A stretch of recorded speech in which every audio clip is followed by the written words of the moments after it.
Vous écoutez un message enregistré à l'église CVV Paris. Pour plus d'informations, visitez notre site internet cvvparis.fr. Bonjour tout le monde, c'est une joie de vous retrouver cette première dimanche de l'année. Presque, c'est le 8. Bon, on n'avait pas culte dimanche dernier. Et je ne veux pas dire bonne année avant, j'ai envie de le dire à la fin. Vous allez voir un peu pourquoi. Mais c'est un plaisir sinon de vous retrouver, de voir les uns les autres et évidemment de se préparer ensemble pour cette nouvelle année qui va avoir des défis devant nous. Et on se réjouit de le vivre avec vous et avec le Seigneur. Donc, on va continuer notre étude de Colossiens. Et vous vous souvenez certainement que Thomas avait démarré, vous voyez sur le PowerPoint là, sur la fidélité. Ben a continué avec les fondations. Adrien qui a parlé de l'unicité de Christ. Moi, je parlais de la lutte de Paul pour la défense de la foi.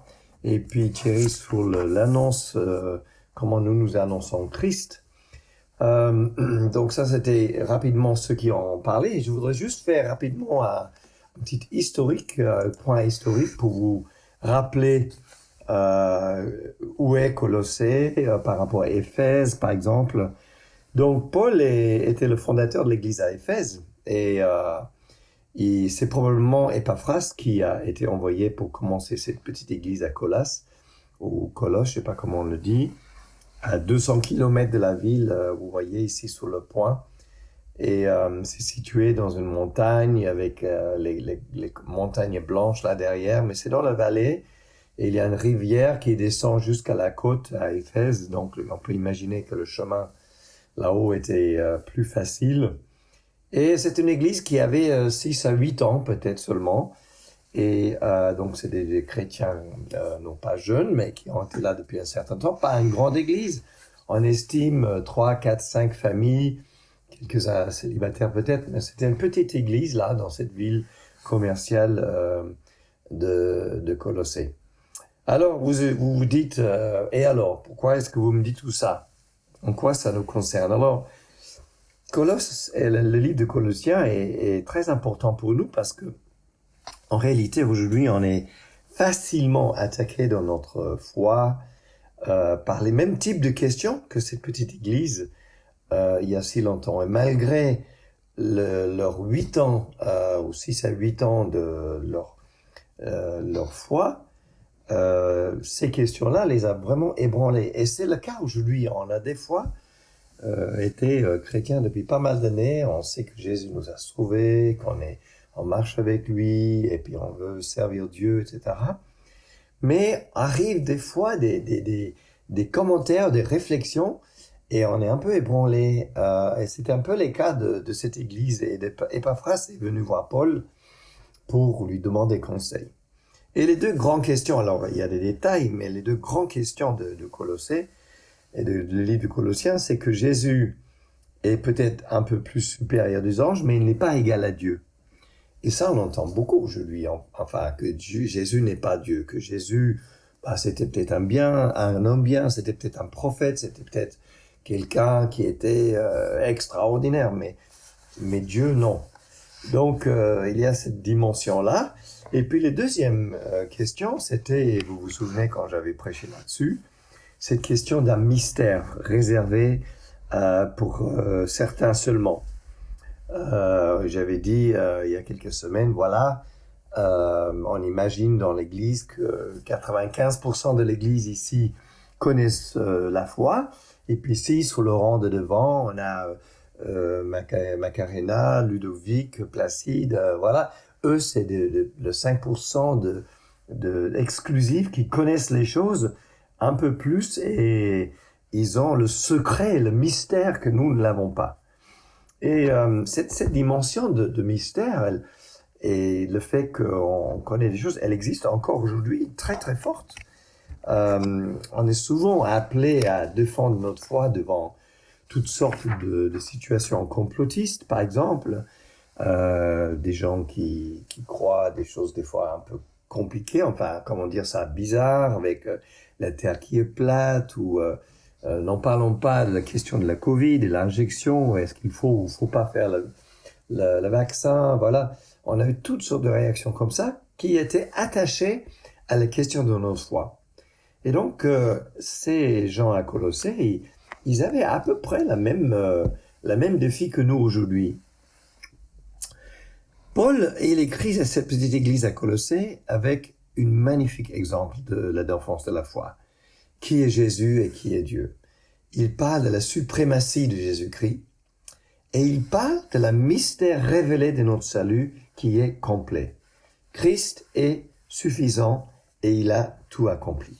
Alors moi je propose qu'on lit le texte, si vous prenez votre Bible, et si vous écoutez en ligne, prenez votre Bible à Colossiens chapitre 1, verset 1, et on lit juste l'introduction de la part de Paul, apôtre de Jésus-Christ par la volonté de Dieu, et du frère Timothée. Donc c'est Paul et Timothée qui écrit ce livre. Aux saints qui sont à Colossée, nos fidèles frères et sœurs en Christ, que la grâce et la paix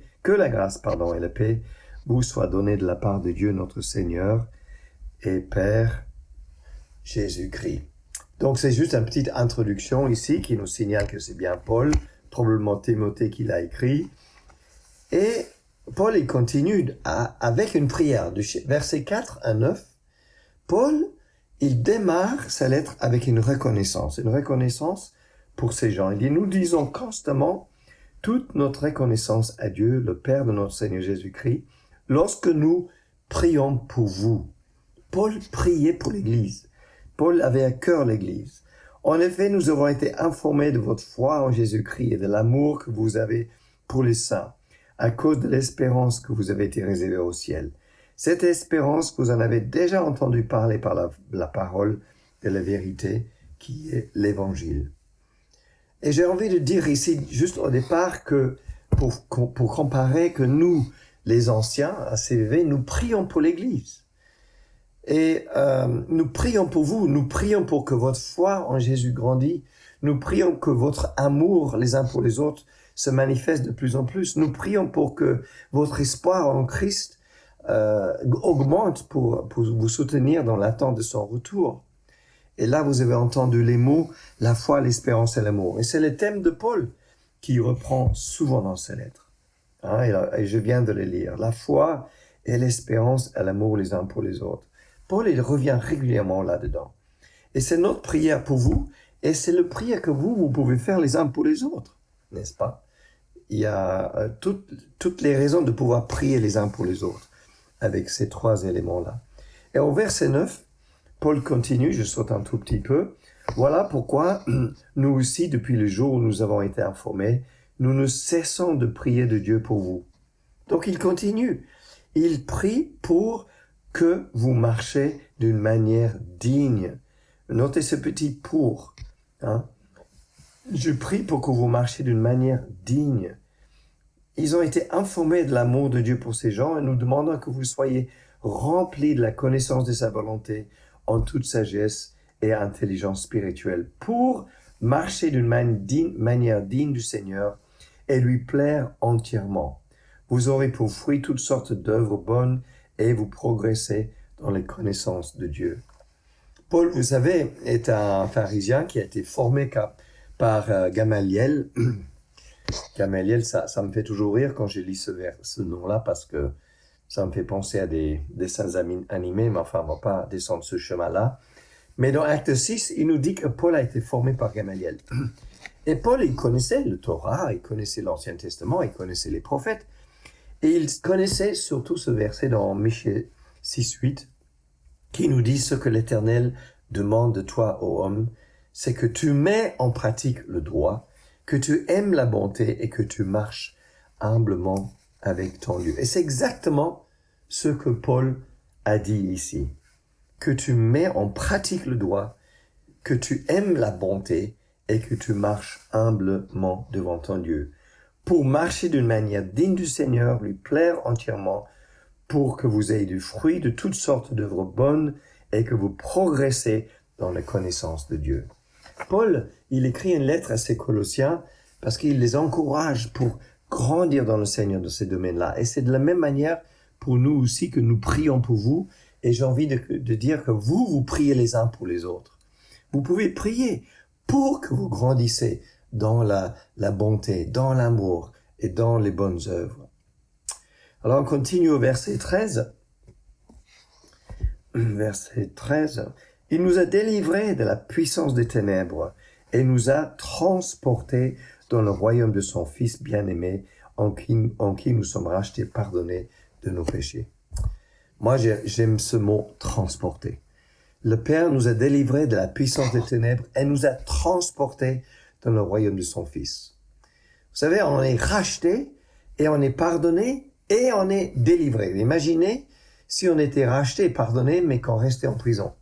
Hein, on est en prison et les gars, ils viennent, ils disent, vous êtes pardonné, il y a plus de contrat contre vous, toutes les fautes sont effacées, mais vous restez en prison. C'est pas possible, n'est-ce pas? Et ben, c'est la même chose ici. Paul, il dit, nous sommes littéralement rachetés, pardonnés, et du coup, transportés dans un royaume nouvel. On est transportés dans le royaume de Dieu, un instant à l'autre. C'est instantanément. C'est un peu l'image que j'ai de Star Trek, vous savez, les vieux films de science-fiction de ma génération, où on rentre dans une bulle, on appuie sur un bouton et boum, on se retrouve en Martinique, par exemple. Et c'est exactement la même chose. Dès qu'on accepte la foi, dès qu'on accepte Jésus dans sa vie, dès qu'on reconnaît qu'il est Seigneur et Sauveur, qu'il est mort pour moi et ressuscité pour moi, et que je trouve le pardon complet en lui, à ce moment-là, dès que je le confesse de ma bouche, et je le crois dans mon cœur, je suis transporté dans un royaume qui n'est pas le royaume des ténèbres. Je sors et je suis transporté dans le royaume de Dieu. Très important ce mot-là. Et on va y revenir dans un instant. Mais on est littéralement zappé d'un endroit à l'autre. Alors vous ne savez pas prier. Utilisez ce trame de prière que Paul utilise. En quelques minutes, priez pour les gens autour de nous. La reconnaissance, pour la foi, pour l'espérance, pour l'amour, pour marcher humblement devant Dieu, en faisant des œuvres bonnes, remplies de toute sagesse, et prie qu'il ait une rencontre avec Dieu afin d'être transporté dans le royaume dans le royaume de Dieu. Alors, on arrive à cet extraordinaire texte de Colossiens 1, verset 15. Paul, il veut souligner la suprématie de Jésus. Il est suffisant en tout. Il est le premier en tout. Et Paul, il nous dit dans le chapitre 2, 16, un peu plus loin, que personne ne vous juge au sujet de manger ou de boire ou à propos d'une fête, d'un nouveau mois ou de sabbat. Tout cela n'était que l'ombre des choses à venir. Mais la réalité est en Christ. Autrement dit, ne laissez pas des ombres vous guider. Suivez la réalité. Suivez Christ. Ne laissez pas des choses parallèles nous manipuler et nous diriger dans la vie. Et Paul, il est tellement axé là-dedans qu'il veut leur montrer à Colosse que Christ est le centre. Il est le premier. Et, je propose qu'on le lit au verset 15 ici. Le Fils est l'image de Dieu invisible, le premier-né de toute la création. En effet, c'est en lui que tout a été créé dans le ciel et sur la terre, les visibles et l'invisible. Trône, souveraineté, domination, autorité. Tout a été créé par lui et pour lui. Il existe avant toute chose et tout subsiste en lui. Il est la tête du corps qui est l'Église. Il est le commencement, le premier-né d'entre les morts, afin d'être en tout le premier. Wow! Être en tout en premier. Vous savez, Paul donne ici, dans son texte, la réponse à deux questions existentielles que la plupart des gens posent. Le premier, c'est qui suis-je? Et le deuxième, c'est souvent pourquoi je suis là. Et Paul, il attaque directement ces deux questions avec cet extraordinaire texte-là. Premièrement, il dit, mais Jésus est tout. Il n'est pas un agent ici sur terre. C'est pas un homme qui est bien. C'est pas juste un prophète. C'est pas juste un homme qui a marché pour faire ou dire des bonnes choses. C'est pas un Gandhi. C'est pas un Mohamed. C'est Dieu lui-même. Verset 1, verset 16. En effet, c'est en lui que tout a été créé dans le ciel et sur la terre. En Jésus. Tout a été créé dans le ciel et sur la terre. C'est pas moi qui le dis. C'est Paul qui le dit dans la Bible, dans Colosse. le visible, l'invisible, les trônes, les souverainetés, les dominations, les autorités, tout a été créé pour lui. Vous savez, il y a un verset dans Jean chapitre 1, verset 1 à 3 qui dit qu'au commencement, la parole existait déjà. Au commencement, avant toute chose, la parole existait déjà. La parole était Dieu. La parole était avec Dieu et les paroles étaient Dieu. Elle était au commencement avec Dieu. Tout a été fait par elle et rien de ce qui a été fait n'a été fait sans elle. Wow! Déjà au commencement, Jean nous introduit un peu comme au Genèse. Au commencement, Dieu. Au commencement, la parole. Au commencement, Jésus était là. Et là, nous avons la réponse de nos questions existentielles. Il a tout créé. Jésus a tout créé. Toi aussi, il t'a fait pour lui, par lui et pour lui. C'est le texte qui dit ça. Il a tout créé par lui et pour lui. Johan, j'ai été créé par lui et pour lui. Daniel, tu peux le dire. Daniel, je suis créé par lui et pour lui. Il faut que tu le dises. Dis ton nom. Je suis créé, moi, Johan, Jean Higgins, dis-le. Moi, je suis créé par lui et pour lui. C'est important de réaliser ça. C'est pas juste un hasard. Et nous sommes pas là par un hasard. Aucun travail, aucune réussite, aucun plaisir, aucun garçon ou fille, quantité d'argent peut jamais remplacer ce que je suis déjà en lui.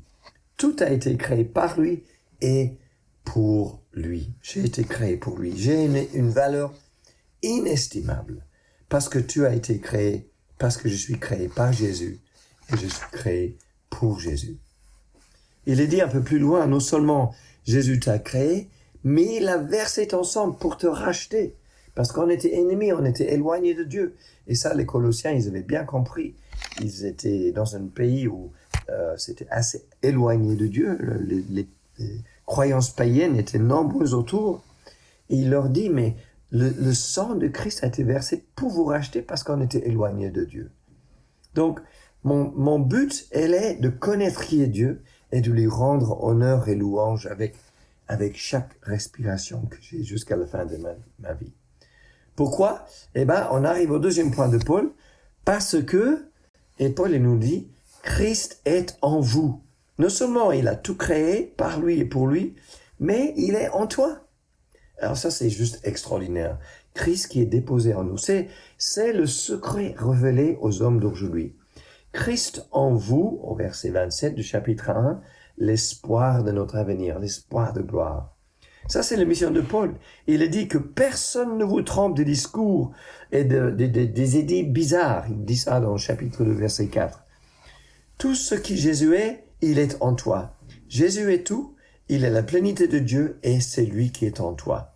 Au chapitre 2, verset 3, on lit, c'est en lui que sont cachés tous les trésors de la sagesse et de la connaissance.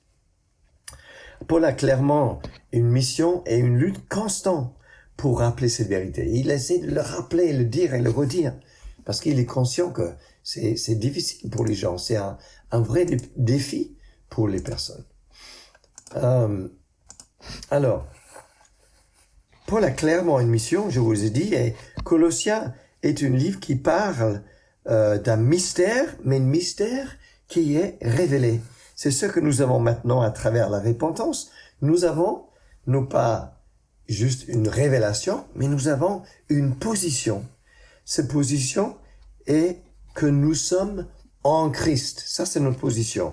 Nous sommes en Christ. À la nouvelle naissance, on appelle ça la nouvelle naissance, le moment que j'accepte Dieu dans ma vie, le moment que j'accepte que Christ est vivant, le moment que j'accepte qu'il est mort et ressuscité pour mes péchés, le moment que je le crois dans mon cœur, je le confesse de ma bouche, ça s'appelle la nouvelle naissance. Tout ce qui est en Christ est venu vers toi et vers moi, il est venu en toi. C'est ça l'héritage de la nouvelle naissance. Ça nous change notre regard vers le monde. Ça nous change notre regard vers la création. Ça nous change le regard vers nos voisins et nos voisines. Et c'est un passage que je voulais juste vous rappeler parce que tout à l'heure on a parlé du transporter. Mais Paul nous parle de transporter et il nous parle de transformer. Paul nous dit dans 1 Corinthiens que nous sommes transformés en son image. Christ qui est tout, qui a tout créé, qui m'a créé, qui est le commencement et la fin, et tout ce qui est au milieu, il est en moi et je suis en lui. Mais c'est une transformation qui est en processus. Je suis transporté immédiatement dans son royaume, mais ma transformation prend le temps.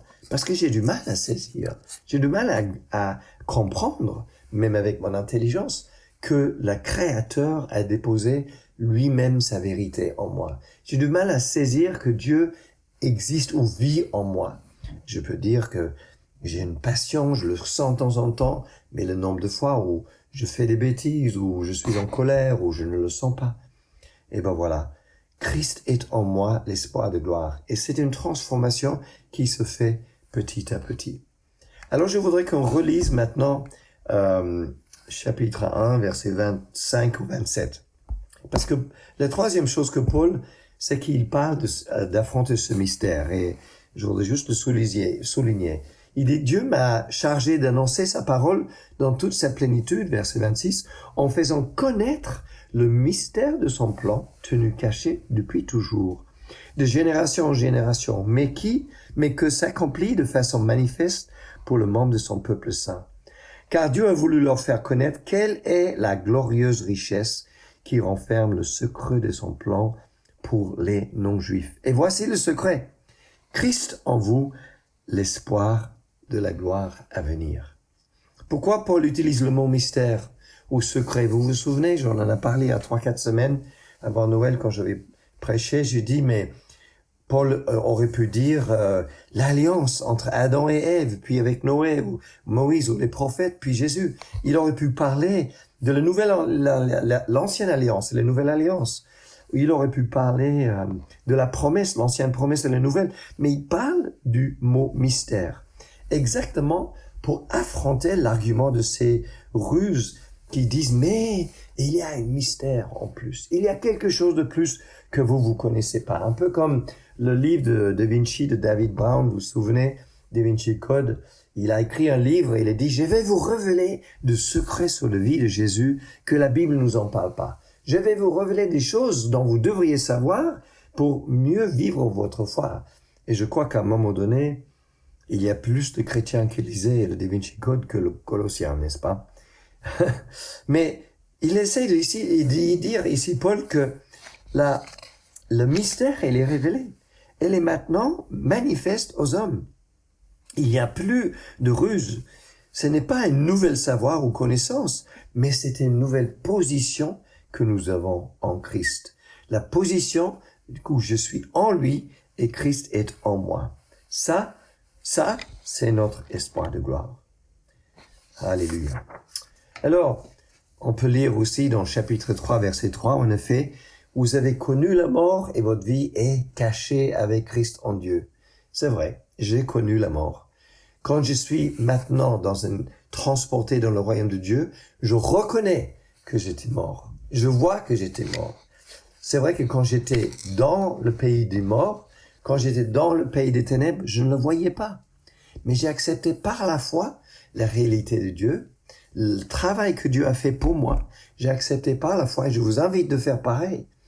Et Dieu nous transporte dans son royaume de lumière.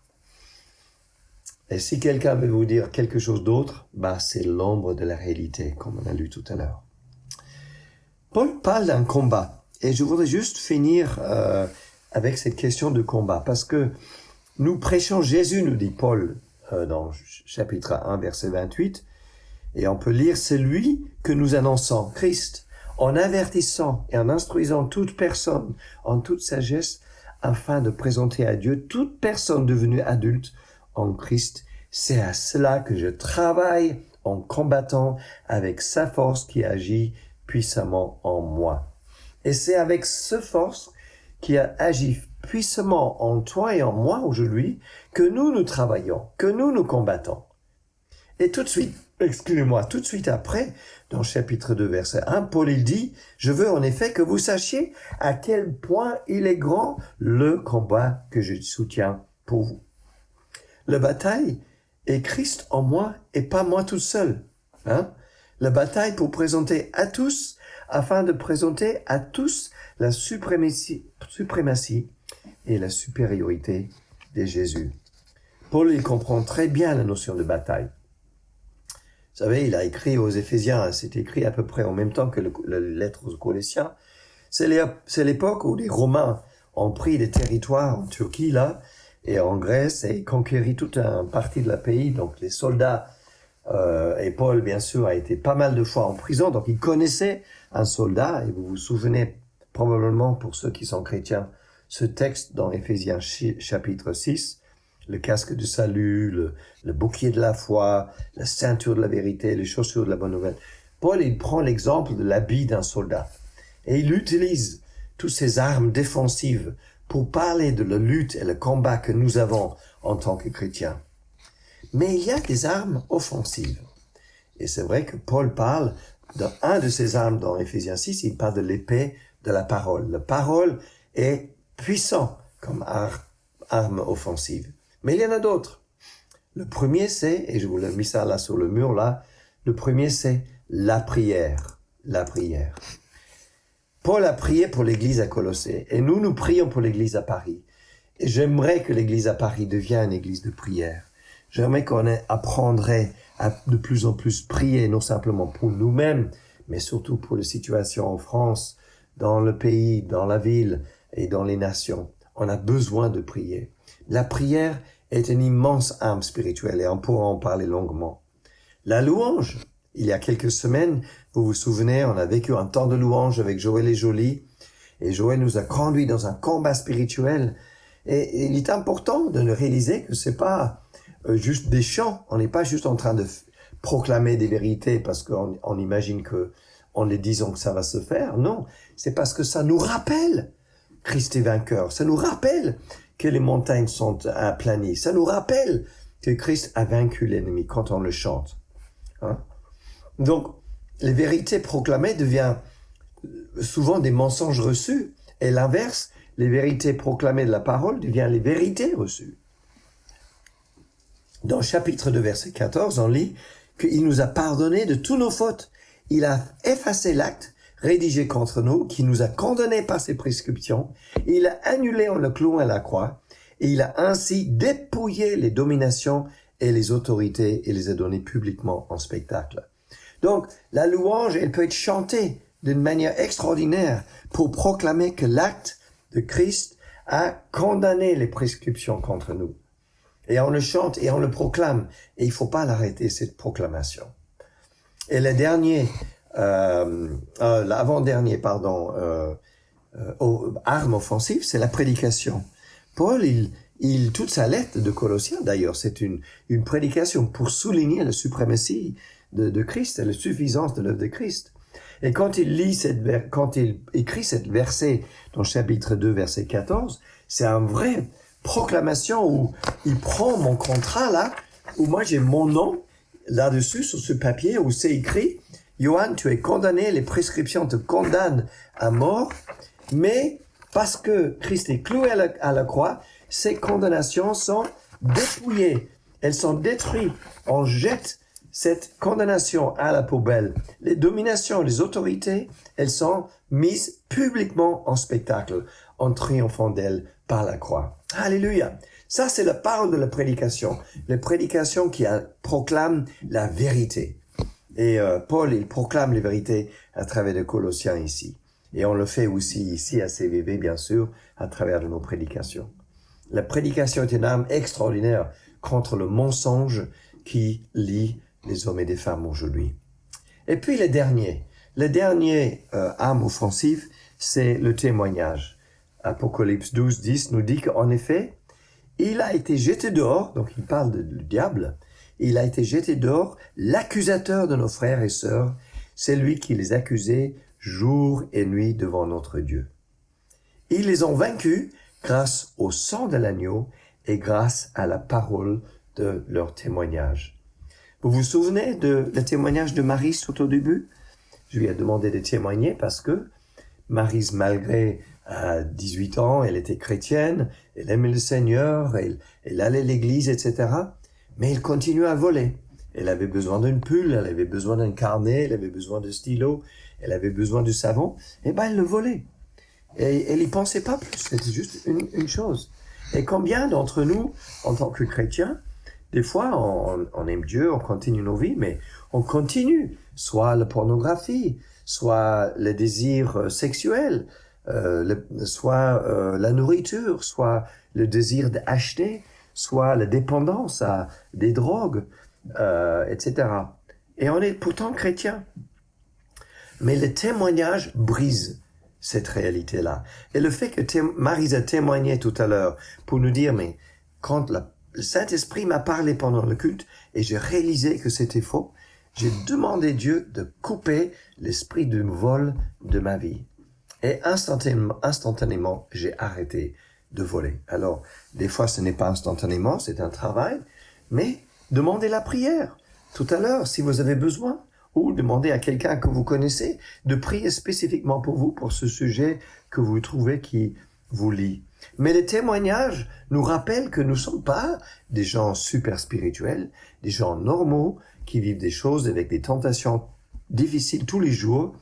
Mais quand on en témoigne, l'ennemi est jeté dehors. Il a été jeté dehors, l'accusateur de nos frères et sœurs, celui qui les accuse jour et nuit. Et j'aime bien cette jour et nuit parce que souvent c'est le soir ou tôt le matin que l'accusateur vient pour te dire, tiens, tu sais, tu dis que tu es chrétien, mais en réalité, voilà, tu vois, tu as quand même fumé ta petite truc et tu fais quand même la porno et tout ça, tu vois. Non, l'accusateur, il est arrêté par la vérité. Ils ont vaincu grâce au sang de l'agneau, donc Jésus qui est mort pour nous, et grâce à la parole de nos témoignages. Donc n'hésitez pas de témoigner ici à CVV de ce que Dieu vous a délivré. Donc la prière, la louange, la prédication et le témoignage, des armes offensives puissantes. C'est sa puissance qui agit en moi. N'est-ce pas? C'est pas moi et Jésus, on fait pas une équipe, c'est Christ en moi, mon espoir de gloire. C'est en lui qui sont cachés tous les trésors de la sagesse et de la connaissance. Alors, je reviens à cette première phrase que j'ai dit tout au début. Et alors? Et alors? Donc, et alors? Paul il dit. Donc, dans chapitre 2, verset 7, ainsi donc, et alors, tout comme vous avez accueilli le Seigneur Jésus-Christ, marchez en lui. Soyez enracinés et fondés en lui, affermis dans la foi, tel que vous a été enseigné. Quelle est donc notre mission à CVV? Eh ben, ceux qui ont fait Vision et Valeurs, ils le savent. Notre mission, il est d'enlever les pierres qui bouchent les puits de la vie de l'esprit. Enlever les pierres de l'incrédulité, le refus du sacrifice de service, le manque d'humanité, l'insoumission, la pierre de rejet d'instruction, la pierre d'individualisme, la pierre de la crainte d'être blessé, le pierre de refus de s'abandonner à Jésus. Tous ces pierres, donc on avait mentionné ça dans Vision et Valeurs. Alors je voudrais que vous regardiez cette image ici. C'est le soir de la Nouvelle An sur les Champs-Élysées. Regardez ça. Ils attendaient 500 000, 1 million de personnes sur les Champs-Élysées. Et ils ont fêté une journée comme un autre, un peu fictif quand même. C'est un calendrier fixé par l'époque de Romains pour nous rappeler que une journée passe et l'année passe, etc. Mais c'est une journée comme une autre et ils ont tous explosé de joie à le compteur quand il arrivait zéro le premier moment de 2023. J'aimerais que vous imaginez. Regardez cette foule, regardez cette image-là. Regardez cette foule d'hommes et de femmes qui complètement blindent non simplement la rue, mais tout l'espace sur les côtés, avec leurs lampes, leurs lumières, leurs proclamations, leurs bouteilles de champagne. Imaginez 1 million de Parisiens qui élèvent Jésus. Imaginez une explosion de louanges et de proclamations pour le roi des rois. Imaginez les bouteilles de champagne qui éclatent parce que le Seigneur sauve aujourd'hui. Ça, c'est l'appel de CVV. Et c'est notre lutte. C'est notre combat. Soyez fortifiés à tout point de vue, nous dit Colossiens, par sa puissance glorieuse, pour être toujours et avec joie, persévérant et patient. Notez, toujours, il aurait pu le sauter ça, pour être joyeux, pour être avec joie, persévérant et patient. Mais il dit toujours avec joie, persévérant et patient. Et vous exprimez votre reconnaissance au Père qui nous a rendus capables de prendre part à l'héritage des saints dans la lumière. Alors, c'est avec ce mot-là que je vous souhaite bonne année. Et je vous invite maintenant de dire bonne année les uns les autres. Et je ne veux pas non plus rater l'occasion, si vous avez besoin de la prière, de venir devant. On va prier pour vous, quel que soit votre besoin, votre sujet. Mais bonne année à chacun et que le Seigneur vous bénisse.